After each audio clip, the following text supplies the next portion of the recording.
부활하신 예수 그리스도로 우리는 이미 충분한 사람입니다.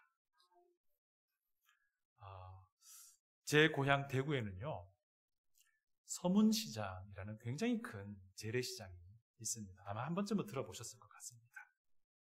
제가 다니던 중학교가요, 이 서문시장 근처에 있었습니다. 저는 사실 이제 다른 동네에서 버스를 타고 이 학교를 통학했는데요. 대부분의 제 친구들은요, 그 근처에 살고 있습니다. 그래서 학교를 이제 걸어 다니는 거죠.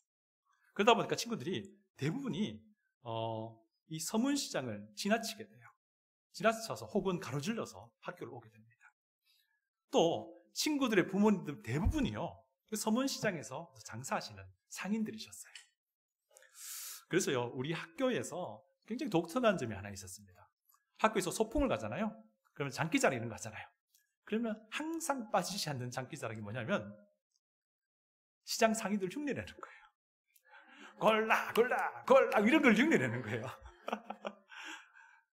지금 생각해보니까 그럴 법도 해요. 왜냐하면 그때 그 근처에 살던 친구들이 그냥 보는 게, 매일 보는 게 그 시장 풍경이니까 그렇겠다, 이런 생각이 듭니다.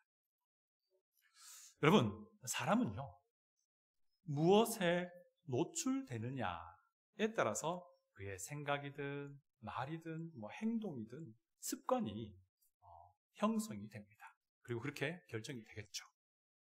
이제 이런 것들이 이제 다 하나하나 합쳐져서 그 사람의 삶이 되는 것이고 그 사람의 인품이 되는 것입니다. 그 사람이 무엇을 보면서 자라왔는지, 지금은 무엇을 보고 있는지, 무엇을 들으며 자라왔는지, 지금 무엇을 듣고 있는지, 이런 것들이 그 사람의 삶과 그 사람의 성격과 그 사람의 인품, 그 사람의 됨됨이에 영향을 미치게 되죠. 무엇에 노출되느냐에 따라서 내 삶이 형성되고 결정되는 것이에요. 그래서 아마 많은 사람들이 이런 얘기 하는 것 같아요. 가정 환경 중요해요. 아이들 학교 중요합니다. 이런 얘기 하는 것 같아요. 물론 예외는 분명히 있습니다만. 자, 그런데요, 여러분, 한번 생각해 보십시오. 우리의 신앙도 마찬가지예요. 우리가 무엇에 노출되느냐, 무엇에 더 많이 노출되느냐에 따라서 우리의 믿음의 성숙도도 영향이 미쳐집니다. 우리가 무엇을 보느냐, 무엇을 듣느냐, 무엇을 읽느냐에 따라서 우리의 신앙의 색깔도 형성이 될 겁니다. 제가 책 하나 소개해드리는데요, 내용을 소개해드리는 건 아니에요. 제목이 저한테 필요해서 말씀드렸는데요, 한때 목적이 이끄는 삶이란 책, 우리 기독교회 안에서 굉장히 유행했습니다. Purpose Driven Life. 제대로 된 목적이 세워져야 되고, 이 제대로 된 목적이 세워지면 이 제대로 된 목적을 향해서 그 사람의 인생이 나아간다는 거예요. 제가 책 내용을 소개하는 건 아니고요, 아까 말씀드린 것처럼 책 제목이 필요했던 겁니다. 여러분, 우리가 무엇에 노출되느냐에 따라서 우리의 삶이나 신앙이 결정된다고 말씀드렸잖아요. 그래서 우리의 삶이 때로는요, TV driven life가 될 수도 있습니다. 때로는 우리 신앙이요, YouTube driven faith가 될 수도 있습니다. 때로는 우리 삶이요, myself driven life가 될 수도 있어요. 또 내가 어떤 사람을 주로 만나는지에 따라서 such a friend driven life가 될 수도 있습니다. such a friend driven faith가 될 수도 있는 거예요. 여러분의 인생을, 여러분의 신앙을 drive 하는 것이 과연 무엇입니까? What kind of driven life를 살고 있습니까? What kind of driven faith를 여러분 가지고 있느냐 하는 것이죠. 오늘 본문 말씀은요, 바울 사도가 골로새 교회에게 보내는 편지 일부분입니다. 이 본문을 쭉 보면요, 바울 사도가요, 죽으시고 부활하신 예수 그리스도를 골로새 교회 성도들의 삶과 신앙에 어떻게 적용해내는지를 우리가 알 수 있어요. 자, 이 본문을 왜 선택했겠습니까? 오늘 부활주일이기 때문입니다. 여러분, 사실 있잖아요, 우리 그리스도인에게는 매주일이 부활주일이에요. 왜냐하면요, 초대교회, 교회가 처음 시작될 때에 성도들이 그리스도의 부활의 날을 기념해서 그날 이렇게 일주일에 한 번씩 모였는데요, 물론 일주일에 한 번이고 그분들은 굉장히 자주 모였습니다. 자, 이렇게 모였는데 이것이 일요일이었던 거예요. 그래서 이것이 기독교회의 모임의 날이 된 겁니다. 또 한편 우리 그리스도인에게는요, 매일이 부활의 날입니다. 왜 그렇습니까?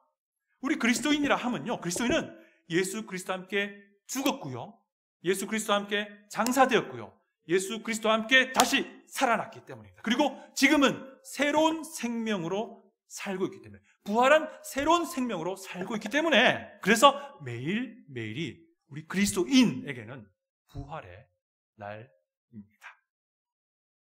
우리가 확실히 믿습니다. 나는 그리스도와 함께 이미 죽었습니다. 나는 그리스도와 함께 저 무덤에 3일간 묻혀 있었습니다. 나는 그리스도와 함께 새로운 생명으로 다시 살아났습니다. 이것이 우리의 신앙의 고백이 될 수 있기 바랍니다. 바울 사도가요, 이거 오늘 우리 본문에서 말하고 있습니다. 제가 12절, 13절 읽어드릴 테니까 한번 들어보십시오. 너희가 침례로 그리스도와 함께 장사되고 또 죽은 자들 가운데서 그를 일으키신 하나님의 역사를 믿음으로 말미암아 그 안에서 함께 일으키심을 받았느니라. 또 범죄와 육체의 무할례로 죽었던 너희를 하나님이 그와 함께 살리시고 우리의 모든 죄를 사하시고. 여러분, 이게 무슨 말입니까? 예수 그리스도를 믿는 그리스도인이 그리스도와 함께 죽었다는 얘기 아닙니까? 그리스도와 함께 장사되었다는 겁니다. 또 그리스도와 함께 부활해서 지금 살고 있다는 겁니다. 바울 사도는요, 이와 똑같은 내용을 로마서 6장에서도 반복합니다. 성경을 가지고 계신 분은 로마서 6장을 한번 펴보실까요? 로마서 6장 4절 5절입니다. 로마서 6장 4절 5절입니다. 로마서 6장 4절 5절입니다. 로마서 6장 4절 5절. 제가 가진 성경, 신약 성경 246페이지입니다. 로마서 6장 4절 5절인데요. 다 찾으셨죠? 우리 다 같이 한번 한 목소리로 읽어보겠습니다. 로마서 6장 4절 5절 시작. 그러므로 우리가 그의 죽으심과 합하여 침례를 받음으로 그와 함께 장사되었나니 이는 아버지의 영광으로 말미암아 그리스도를 죽은 자 가운데서 살리심과 같이 우리로 또한 새 생명 가운데서 행하게 하려 함이라. 만일 우리가 그의 죽으심과 같은 모양으로 연합한 자가 되었으면 또한 그의 부활과 같은 모양으로 연합한 자도 되리라. 아멘. 여러분 어떻습니까? 골로새서 2장 12절 13절 말씀 그대로 담고 있죠. 근데 여기에 부과되는 설명이 하나 있습니다. 뭐냐면요, 그리스도와 함께 부활해서 살고 있는 그리스도인의 현재의 삶을 무엇이라고 표현합니까? 새로운 생명으로 살아가는 인생이라고 추가해서 설명하고 있습니다.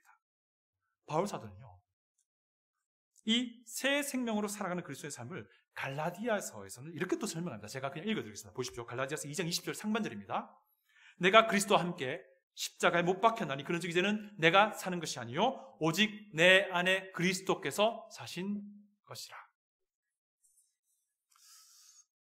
그리스도와 함께 죽고 부활한 뒤에는요, 오윤희가 사는 게 아니라는 거예요.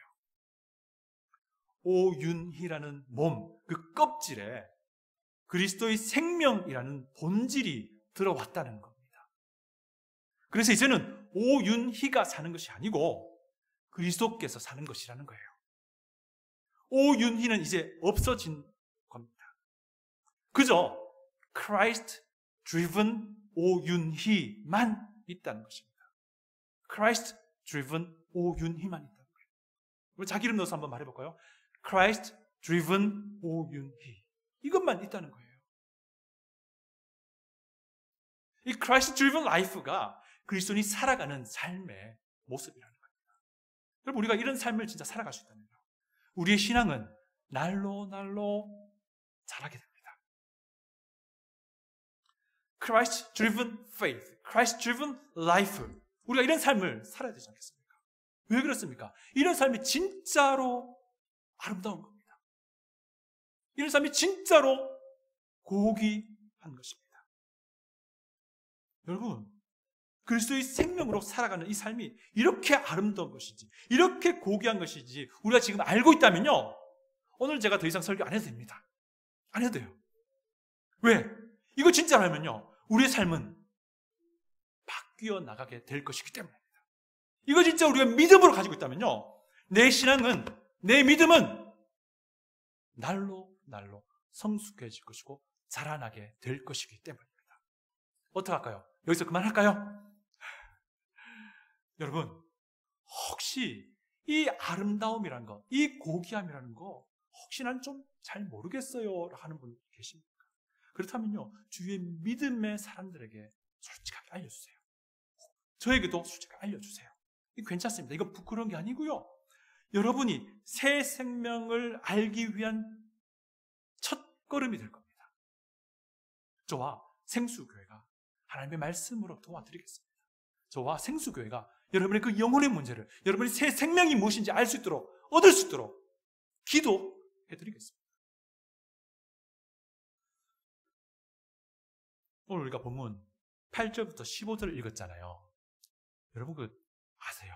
이 8절부터 15절이 그리스어로는요, 한 문장이에요. 말도 안 되시죠, 그죠? 이 번역도 힘듭니다. 한 문장을 절대로 번역 못해요. 한글로도 번역 못하고요, 그나마 그리스어와 어순이 좀 비슷한 영어로도 한 문장 번역이 안 돼요. 어쨌든 이 그리스어는 한 문장이에요. 근데 이걸 지금 이해하려면은 제 생각에 좀 요약해보는 게 필요하겠다 생각이 듭니다. 제가 요약해드리겠습니다. 들어보십시오. 무엇을 주의하라. 왜냐하면 이런저런 이유 때문이다. 이거예요. 이 긴 문장이 이 내용이에요. 8절에 보시면요, 주의하라라는 말 나오죠. 누가 철학 같은 성수로 너희를 사로잡을까? 주의하라. 이 주의하라가 이 긴 문장의 동사예요, 동사. 그리고요, 9절부터 마지막 15절까지가 왜냐하면에 대한 내용이 나오는 거예요. 여기에서 그리스도가 어떤 분인지 설명이 됩니다. 왜냐하면 이 부분에서. 그러니까 이게 무슨 말이냐면, 그리스도가 이런저런 분이니까 너희들은 이것을 주의해라, 이거예요. 제가 좀 살을 붙여서 이 긴 한 문장을 좀 설명해 드립니다. 잠깐만요. 예. 뭐냐면요, 하나님과 반대되는 모든 가르침에 대해서 주의해라. 왜냐하면 너희들은 모든 것에 으뜸되는 그리스도로 이미 충분하기 때문이다. 그런데 너희들은 죽었다가 부활하신 이 그리스도와 하나가 되어서 똑같이 죽었다가 똑같이 부활한 존재다. 이거예요. 이것만 제대로 알면 오늘 본문 뭐 더 이상 볼 것도 없습니다. 여러분, 이제 8절을 보시면요, 특별히 무엇을 주의하라고 합니까? 철학과 헛된 속임수라고 말을 해요. 여기서 철학과 헛된 속임수라고 번역한 이 문구는요, 사실은 세상에서 가르쳐지는 모든 가르침들 얘기해요. 특별히 헛된이라는 형용사가 붙어있기 때문에 무슨 말이냐면, 하나님과 반대되는 세상에 가르치는 모든 것들을 이제 말한다 할 수 있습니다. 그러면 골로새 교회 그 당시 지체들이요, 이런 상황에 놓여져 있었던 거예요. 이런 상황에 놓여져 있었던 겁니다. 우선 골로새 교회가 있었던 도시는요, 경제적으로 굉장히 풍요했다고 해요. 글을 찾아보니까요, 기록을 보니까 이 골로새 지역은 광물이 굉장히 많이 묻혀 있었고, 그리고 굉장히 기름진 목초지가 많았다고 합니다. 생각해보니까 꼭 미국 같아요. 제가 텍사스 살 때, 와, 석유가 얼마나 많았는지, 뭐 조금만 운전해 나가면 다 그거 아시죠? 펌프 잭크, 메뚜기 대가리 같은 게 탁탁 당기잖아요. 그거 얼마나 많은지 몰라요. 그런데 텍사스 때는요, 잘 몰랐어요. 텍사스 때는 그 펌프 잭들이 전부 다 막 황량한 들판 이런 데 있어요. 근데 제가 캘리포니아를 갔잖아요. 놀랍습니다. 거기는요, 거기도 마찬가지로 펌프 잭 굉장히 많아요. 근데 거기는 죄다 기름진 밭 사이사이에 있어요. 그러니까 위에서는 농작물이 막 자라고 땅에서는 죄다 막 기름 뿜고 있는 거예요. 도시 골로새는요, 이것뿐만 아니라 철학적인 면, 종교적인 면에서도 굉장히 많은 사상과 생각이 유통되는 도시였습니다. 미국도 똑같아요. 그렇지 않습니까? 이 자유로운 미국에서 다양한 생각, 다양한 의견, 다양한 사상들이 사람들 사이에 유통이 됩니다. 여기서 지금 골로새 교회의 배경에서 말하고 있는 그 다양한 생각, 사상이 어떤 것이 있었냐면요, 첫 번째는 영지주의라고 불리는 그런 게 있었어요. 이게 뭐냐면, 이 세상을 바라볼 때, 해석할 때에 영적인 것과 육적인 것, 이 두 가지 나눠봅니다. 그래서 영적인 것만 가치 있다 생각했어요. 요런 영향을 받은 그리스도인들이 어떻게 생각하기 시작했냐면, 예수님은 하나님의 속성만 가지고 있다 생각했어요. 그러다 보니까 예수님이 사실 완전한 하나님 사람으로 오셨잖아요, 또한. 근데 그 사람을 부정하기 시작한 거예요. 예수님이 가졌던 나사렛 예수란 그 몸은 가짜였다 이걸 말합니다. 이렇게 되면 어떻게 됐습니까? 예수의 십자가의 그 고난과 죽음은 아무런 의미가 없었습니다. 그래서 9절에서 이렇게 말합니다. 신성의 그 안에서, 그는 예수 그리스도입니다. 그 안에서 신성의 모든 충만이 육체로 가한다, 이런 용어를 쓰고 있는 거예요. 육체로 가한다. 또 두 번째로 천사 숭배 사조가 있습니다. 우리 본문에 포함되지 않았지만 18절을 보시면요, 천사 숭배라는 용어가 나와요. 18절 보시면요, 아무도 꿈에는 겸손과 천사 숭배를 이유로 너희를 정죄하지 못하게 하라 라고 말합니다. 이것도 사실 영지주의라는 것의 결과물이기도 합니다. 왜냐하면 육적인 것은 가치 없고 영적인 것만 가치 있다고 생각했잖아요. 그래서 영적인 존재라고 하는 천사를 꼭 신으로 여기는 그런 사조가 있기도 했다고 합니다. 세 번째는 율법주의라는 사조가 있습니다. 율법주의. 이것은 굉장히 유대적입니다. 왜냐하면 초대 교회의 많은 사람들이 유대교 출신이었습니다. 그래서 이들이 어떤 영향을 받아서 오직 믿음으로 구원한다는 이 성경의 가르침을 왜곡하기 시작합니다. 그래서 구원을 얻기 위해서, 혹은 구원을 유지하기 위해서 어떻게 말합니까? 할례를 받아야 한다든지, 율법을 지켜야 한다든지, 특히 율법 규정 중에서 음식이라든지 날과 관련된 거 지켜야 한다든지 이런 얘기를 하기 시작한 거예요. 그래서 바울이 11절에서 이렇게 얘기하는 겁니다. 너희가 손으로 하지 아니한 할례를 받았으니 곧 육의 몸을 벗는 것이요 그리스도의 할례다. 이 손으로 받는 할례 필요 없다는 얘기 하는 거예요. 일부러 바울이 이렇게 얘기하는 겁니다. 그래서 14절에서요 이런 얘기 합니다. 우리를 거스르고 불리하게 하는 법조문으로 쓴 증서를 지우시고, 법조문으로 말하는 말은 구약의 율법을 말하는 거예요. 이 율법 다 지우셨다는 거예요. 그래서 16절, 우리 본문은 아니지만 16절 보시면 이런 말을 하는 겁니다. 16절 보시면 이러므로 먹고 마시는 것과 절기나 추하루나 안식일을 이유로 누구든지 너희를 비판하지 못하게 하라, 이렇게 얘기하고 있는 겁니다. 여러분, 구원은요 오직 믿음으로 시작되고 믿음으로 유지되고 믿음으로 완성됨을 믿기 바랍니다. 그리고 그 믿음의 실체는 누구십니까? 죽으시고 부활하신 예수 그리스도이십니다. 우리가 그리스도에 대한 믿음 갖게 됐을 때 우리는 그리스도와 함께 죽었고요, 그리스도와 함께 장사되었고요, 그리스도와 함께 살아났습니다. 그리고 지금은 그리스도께서 우리에게 주신 새로운 생명이라는 것으로 살아가고 있는데, 이것이 그리스도께서 살아가는 것이라고 말하고 있습니다. 어쨌든 이제 이 골로새 교회에 이런 여러 가지 사조가 있었는데요, 이 바울이 논지는 이거예요. 이 사조가 무엇인지 우리가 사실 중요하게 알아야 되는 건 중요하지 않습니다. 이 중요한 건 뭐냐면요, 이런 여러 가지 많은 가르침들이 노출될 수 있는 그런 환경인데, 지금 바울이 말하는 뭐냐면 이런 것들에 노출되지 말고 그리스도께 노출되어야 하지 않겠냐, 이 이야기를 하고 있습니다. 그러면서 그 이유를 들기 시작하는데요, 그 이유가 10절에 나옵니다. 10절부터 다시 한번 볼게요. 다시 읽어보겠습니다. 본문 말씀 골로새서 2장 10절입니다. 시작. 너희도 그 안에서 충만하여졌으니 그는 모든 통치자와 권세의 머리시라. 우리가 그리스도 안에서 이미 충만해졌다는 그런 말입니다. 충만이라는 게 뭡니까? 채워졌다는 거잖아요. 채워졌으니 더 이상 부족함이 없다는 거예요. 만족하다는 겁니다. 충분하다는 거예요. 왜냐하면 그리스도께서는 골로새서 기록에 따르면 모든 것들보다 뛰어난 으뜸 되시는 머리 되신 분이다 라고 하는 겁니다. 그런데 한번 생각해 보세요. 우리가 정말 이 사실을요, 예수님으로, 머리 대신 예수님으로는 충분하다라는 이 사실을 믿음으로 받아들인다면 답이 나와요. 우리가 어디에 노출되어야 하고 어디에 더 많이 노출되어야 하는지 답이 나오는 겁니다. 어디에? 그리스도, 그리스도의 말씀에, 그리스도의 생각에, 그리스도의 뜻에, 그리스도의 의지에 우리가 많이 노출되어야 하는 거예요. 그런데 바울은 여기 또 설명 붙입니다. 이 예수님이 어떤 분인지 또 설명합니다. 바울은요, 이 예수님이 죽으셨다가 부활하신 분이라고 소개하고 있다는 사실입니다.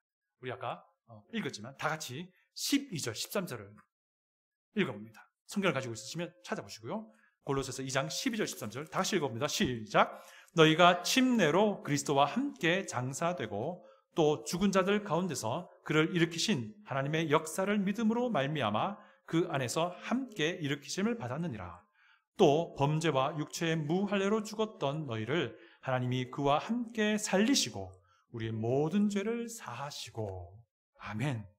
그리스도와 함께 장사되고 또 죽은 자들 가운데서 그를 일으키신 하나님의 역사라고 말합니다. 이게 뭡니까? 그리스도가 죽었고 그리스도가 장사되었고 그리스도가 부활하셨는데, 이 부활하신 예수를 믿는 그리스도인들도 그분과 함께 같이 죽고 같이 장사되고 같이 부활했다는 겁니다. 그리고 지금 그렇게 살아가고 있다는 거예요.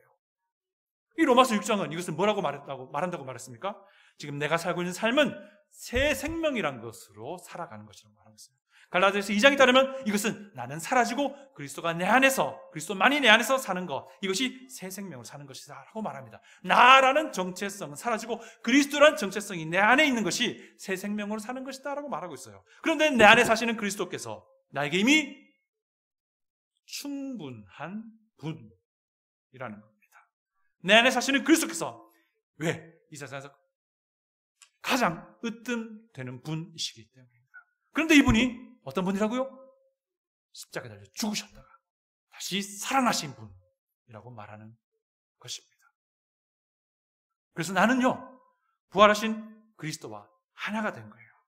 나와 하나 된 그리스도가 온 세상의 으뜸이라는 겁니다. 온 세상의 으뜸이신 그리스도가 내 안에 살고 있다. 그래서 나는 이미 충분하다. 이거예요. 이것을 바울 사도를 통해서 성령님이 골로새 교회 지체들에게 권면하고 있는 거예요. 당신들 이미 그리스도로 충분한 사람이야. 그리스도로 충분한 사람이야. 예수로 충분한 사람이야. 당신의 도시에 만연한 그 사상과 가르침에 노출될 것보다는 차라리 으뜸 대신 그리스도께 더 가까이 나아가야 해. 이 권면을 골로새서 2장에서 바울 사도를 통해서 말씀하고 있는 겁니다.